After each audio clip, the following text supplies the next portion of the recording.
একটি নতুন চ্যানেলের ক্ষেত্রে আমাদের যদি মনে হয়ে থাকে আমাদের চ্যানেলের যে ইমপ্রেশন রয়েছে সেটি বহুজনের মাঝখানে তাড়াতাড়ি দ্রুত ছড়িয়ে যেতে এখানে দুটো কৌশল অবশ্যই অবলম্বন করতে হবে। অ্যাট ফার্স্ট আমাদেরকে একটি নির্দিষ্ট নিয়ম মেনশন করে অন্ততপক্ষে 30টা ভিডিও পরপর আপলোড করে যেতে হবে এবং আমরা যে ভিডিওগুলি পাবলিশ করব সেই ভিডিওগুলিতে ভালো পরিমাণ ইনফরমেশান থাকতে হবে। সেই ভিডিওগুলির উপরে ক্লিক করার পরে যেন দর্শক অডিয়েন্স ছেড়ে না বেরিয়ে আসে। তাহলে এক্ষেত্রে আমাদেরকে বুঝতে হবে কেমন ধরনের ভিডিও তৈরি করলে দর্শক ছেড়ে বেরিয়ে যাবে না, তারা ভিডিওটি ওয়াচ করবে। বন্ধুরা, এর চেয়ে বড়ো স্ট্র্যাটেজি কিন্তু আর কোথাও খুঁজে পাওয়া যায় না। তার কারণ আমাদের ভিডিওর ভিতরে যদি ঠিক ইনফরমেশন না থাকে তাহলে কিন্তু কোনো অডিয়েন্সই দাঁড়াবে না। সে সাময়িক সময়ের জন্য আসবে আবার কিন্তু ফিরে যাবে। তাই আমাদের মূল টার্গেট করতে হবে আমরা যে ইনফরমেশন প্রোভাইড করব অডিয়েন্সকে সেই ইনফরমেশনগুলো যেন সঠিক হয়। বন্ধুরা, ইউটিউবের প্ল্যাটফর্ম কিন্তু এটাই, আমি কারোর কাছ থেকে শিখছি, কেউ আমার কাছ থেকে শিখছে। এখানে কিন্তু কেউ শিখে এসেছে এমন বিষয়টা কিন্তু খুবই কম।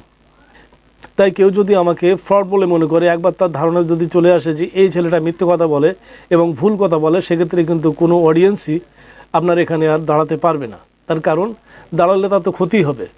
তার সম্পূর্ণভাবে আস্থা আসা দরকার যে আমি যে ইনফরমেশন প্রোভাইড করছি সেগুলো প্রকৃতপক্ষে সঠিক।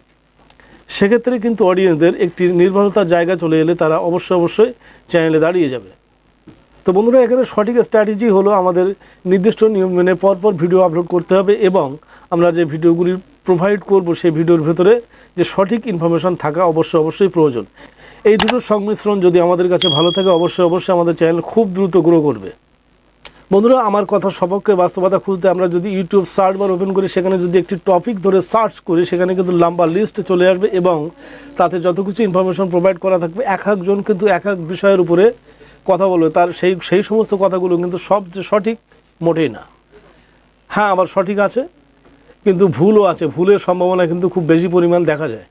আমি একরকম টপিক সার্চ করেছি, টপিক ঠিক চলে এসেছে, কিন্তু সেই টপিকের ভিতরে যে বক্তব্য রয়েছে সেগুলো কিন্তু সম্পূর্ণভাবে উল্টো। তো বন্ধুরা, আমাদেরকে ভিডিও টপিক সার্চ করার সঙ্গে সঙ্গে কিন্তু দেখতে হবে আমি যে বক্তব্যগুলো দিচ্ছি এবং আমি যে ভিডিওতে ইনফরমেশন প্রোভাইড করছি সেগুলো যেন টপিকের সঙ্গে হুবহু মিল থাকে। বন্ধুরা, আমাদের প্রোভাইড করা ইনফরমেটিভ মনে হলে আমাদের চ্যানেলটিকে সাবস্ক্রাইব করবেন। কোনো মন্তব্য তাহলে কমেন্ট করবেন, পাশে থাকা বেল নোটিফিকেশন অন করে দেবেন। সবাইকে ধন্যবাদ জানিয়ে ভিডিও শেষ করলাম। জয় হিন্দ।